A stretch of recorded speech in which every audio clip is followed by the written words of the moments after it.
Interesting facts about the Bible. Did you know that everywhere in the Old Testament, when it references the sons of God, it's referring to heavenly beings? These heavenly beings were a part of the divine council of God. Job 1:6 says, "The sons of God came to present themselves before Adonai, and the Satan also came with them." So you can't just go into the courts of Adonai. These are heavenly beings. Job 2 says the same thing, where Satan goes again with the sons of God into the court of God. If you are still doubting that these are heavenly beings, then you can look at Job 38, starting at verse 6.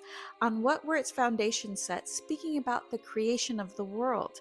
Or who laid its cornerstone, when the morning stars sang together and all the sons of God shouted for joy? So this is during creation. There were no humans present here. Humankind was created on the last day, and it was only Adam and Eve. So sons of God, if they were humans, would not have been shouting for joy during creation.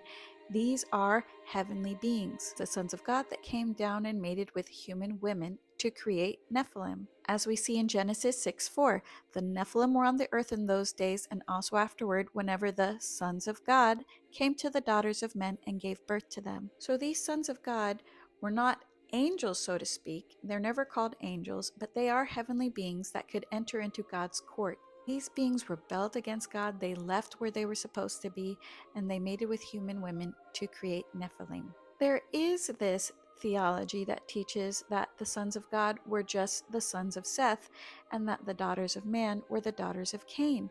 However, this is a very problematic view, as it paints women as the villains, as if only the sons of Seth were righteous and only the daughters of Cain were evil, and that's how the Nephilim were created.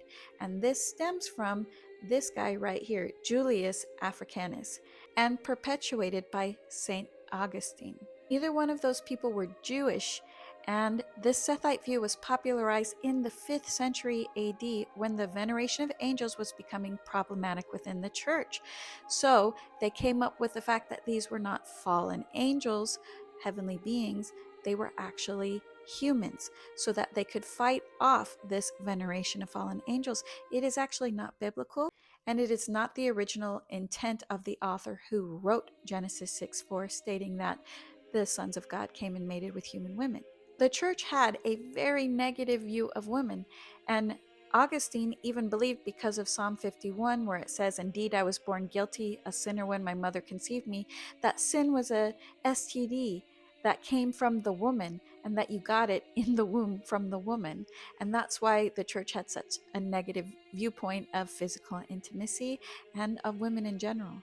So the view that the sons of God were actually human stems from sexism. But the truth is that every sons of God mentioned in the Old Testament is about heavenly beings. And this was the belief of the Hebrews. That's not even debatable, that that's what their intent was when they were writing about the sons of God. The idea of them being human beings came centuries later by people who were not even Jewish and did not know the Hebrew faith.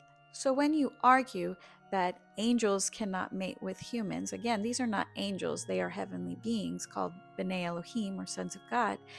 But when you argue that they cannot mate with human women, you are arguing against Scripture, because that is exactly what Scripture says.